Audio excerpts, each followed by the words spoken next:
Ei, gente, voltamos com mais um episódio nessa edição 2022 do nosso Buscando a Deus nas Férias. E você já sabe, mas não custa falar de novo, que o nosso Buscando a Deus nas Férias é uma solução de Deus pra gente liberar uma palavra de Deus, para você receber da parte de Deus durante as suas férias. Vá pra praia, vai pro sítio, vá pra roça, vai pro shopping, mas tem que ter um tempo com Deus, tem que ter um tempo de buscar a face do Senhor. E o Buscando a Deus nas Férias quer te incentivar a isso. Todo domingo de manhã, 9 horas da manhã, a gente libera um vídeo durante os 5 domingos que envolvem as nossas férias, tá bom? A gente começou no dia 9 de janeiro e vai até o primeiro domingo de fevereiro. Isso já está resolvido entre nós. Esse, gente, já é o nosso terceiro.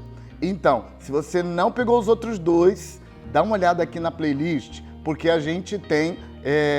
a gente colocou aqui embaixo para você a playlist de todos os outros episódios. E, inclusive, você pode ver também as playlists dos anos anteriores, tá bom? A gente tem edições em 2020, edições em 2019, eu acho que é só 2019.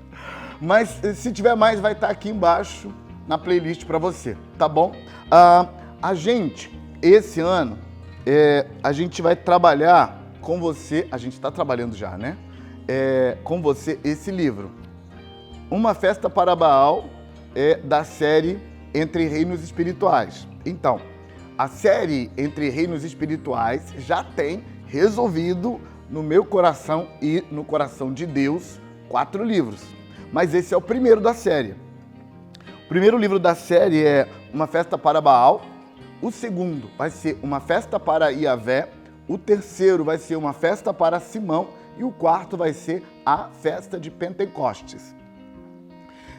Esses 4 livros formam uma série onde a gente vai contar uma história muito bonita, ajudando a gente a olhar o caminhar a partir do mundo espiritual dentro do contexto bíblico do Velho Testamento e do Novo Testamento.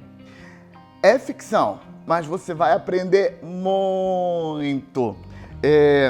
A gente combinou no dia 9 de janeiro que a gente ia falar para você um pouquinho sobre, para te incentivar, 5 capítulos por domingo. A nossa ideia é que você leia 5 capítulos por semana.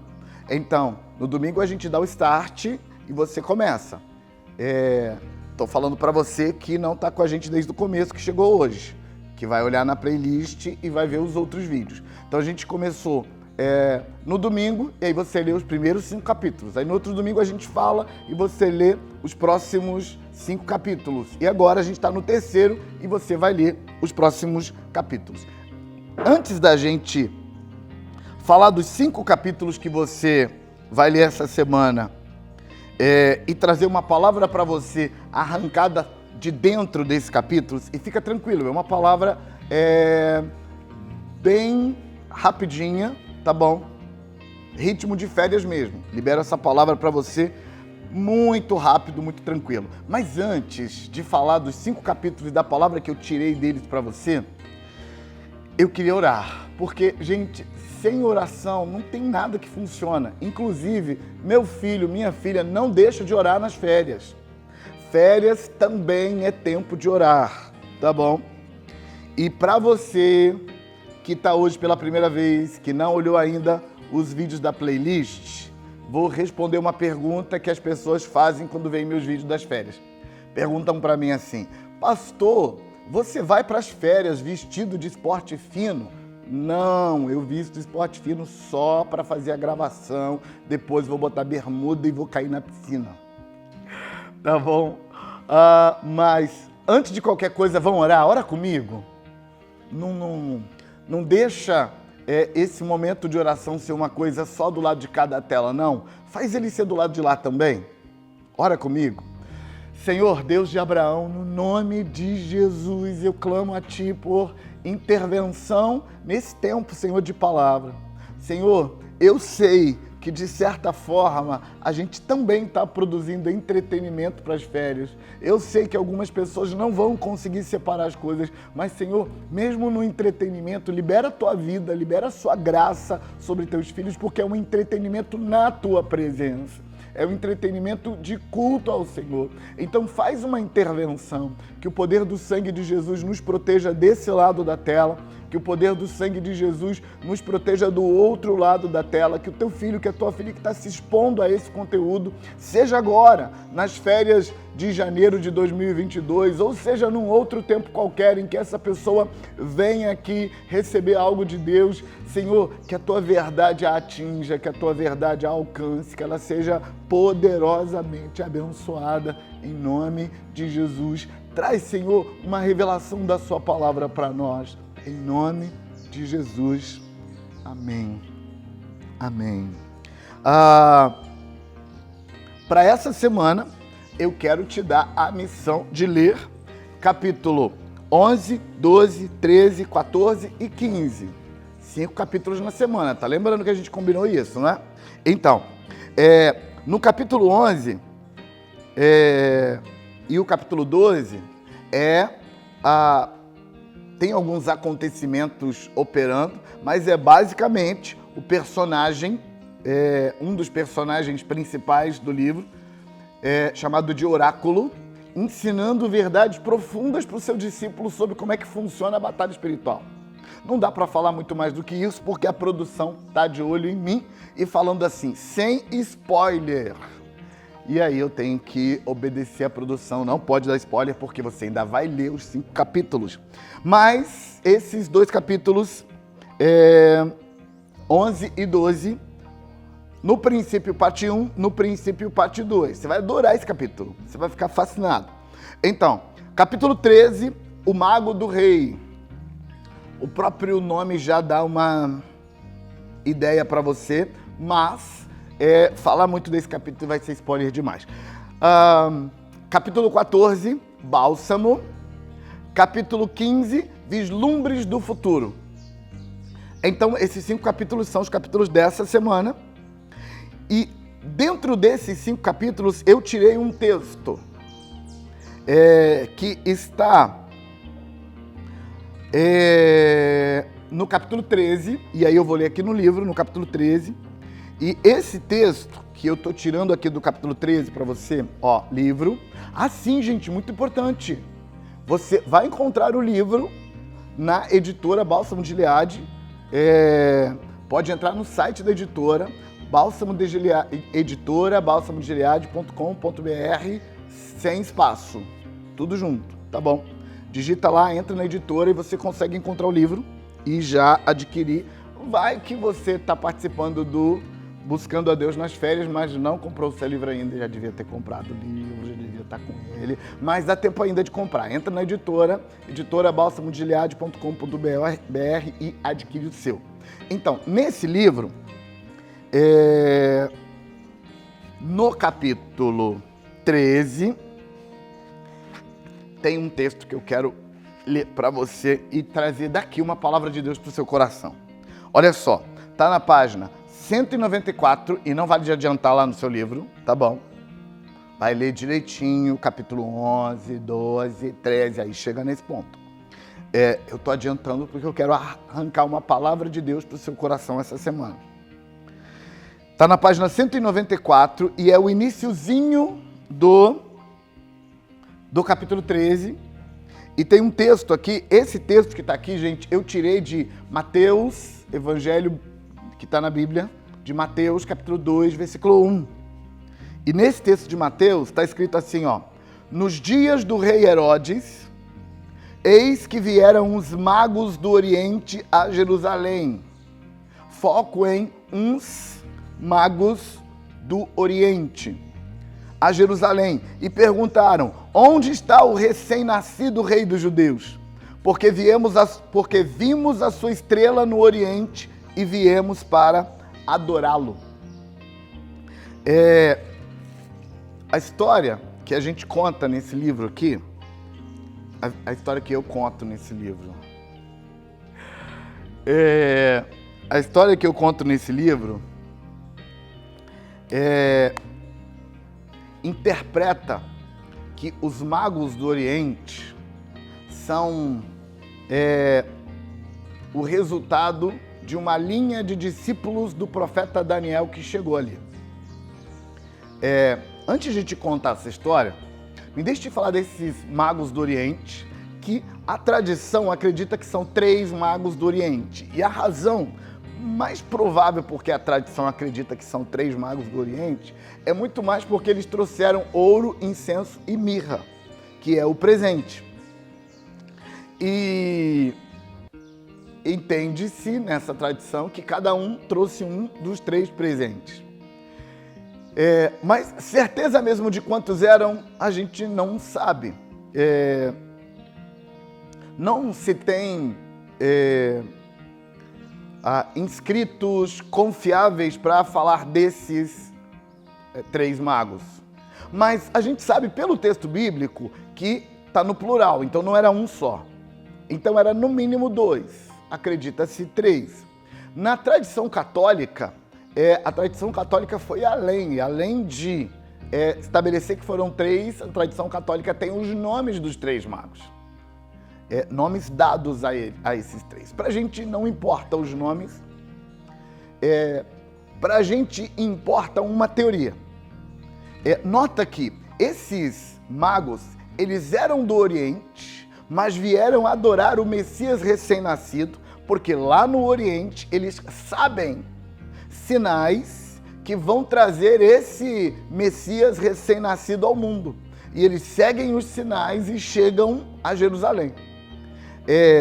Quando a gente olha para o livro de Daniel, que estava lá no Oriente, Daniel estava na Babilônia, a gente descobre no livro de Daniel que Daniel foi recebido ainda criança, adolescente, na escola de magos da Babilônia. Daniel foi treinado na escola de magos.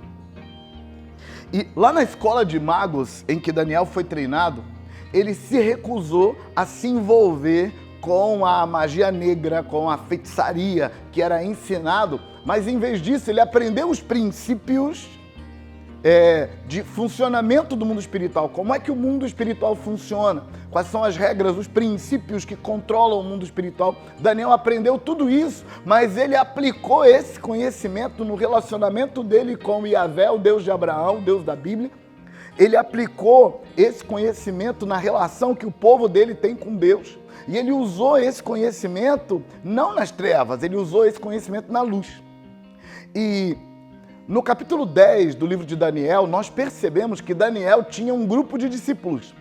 Nós percebemos que Daniel tem uma visão no capítulo 10 e a visão era tão terrível, era tão séria, que os discípulos dele fugiram e ele ficou sozinho ali. Então ele tinha discípulos. E Daniel estava treinando um grupo de discípulos.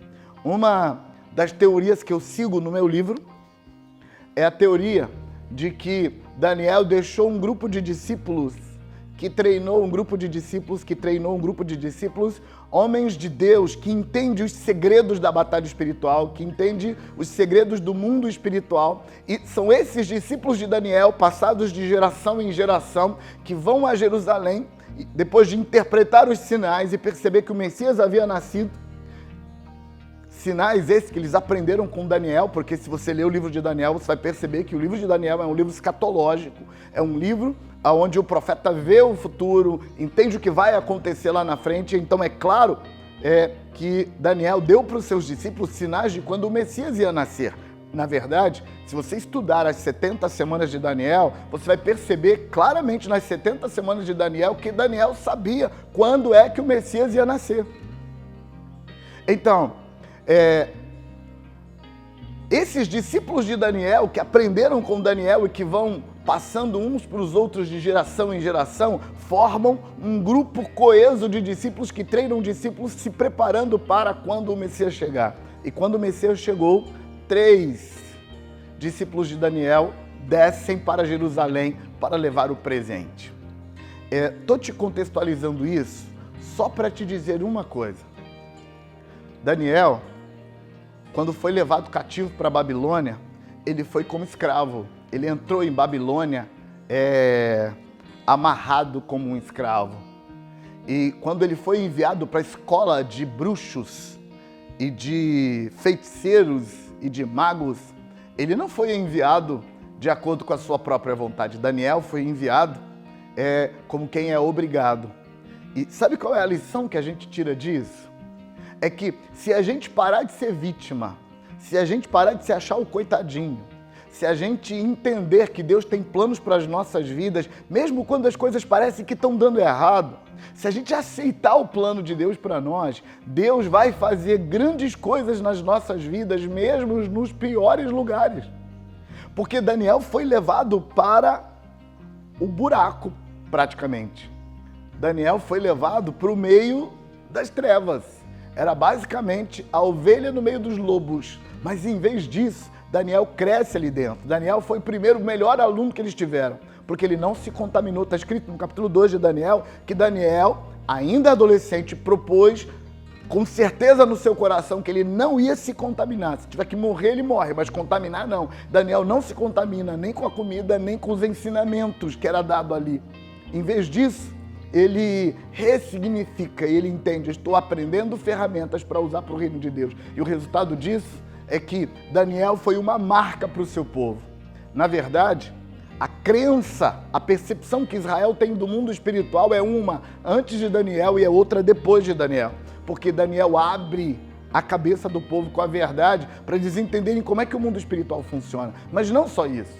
A minha crença, a minha interpretação do texto bíblico, da sequência bíblica, é que os 3 reis magos são discípulos de Daniel e estavam lá porque Daniel deu uma missão para eles no decorrer dos séculos. Olha, o profeta influenciando o mundo 400 anos depois. Isso, gente, só acontece com gente que para de ser vítima, para de se achar o coitadinho, para de achar que o mundo só dá errado para mim e aproveita o que está dando errado para confiar que Deus está no controle, que Deus tem um plano. Está dando errado, mas Deus está comigo e aí tudo vai dar certo.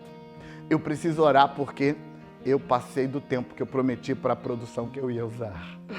Ora comigo, ora, mas ora mesmo. Leva a sua vida espiritual a sério, vai dar certo. Tá apertado, não tem problema, confia em Deus, vai dar certo. As coisas complicaram, vai dar certo. Ora comigo e ora por isso que está dando errado aí na sua vida. Porque Deus tem um plano para tudo, até para os problemas Deus tem um plano. Senhor, Deus de Abraão, eu oro com teu filho, com a tua filha que está de férias, que está aproveitando as férias, ou que está trabalhando nas férias. Eu oro pelo teu filho, por tua filha, Pai. Eu oro para que a sua graça os alcance.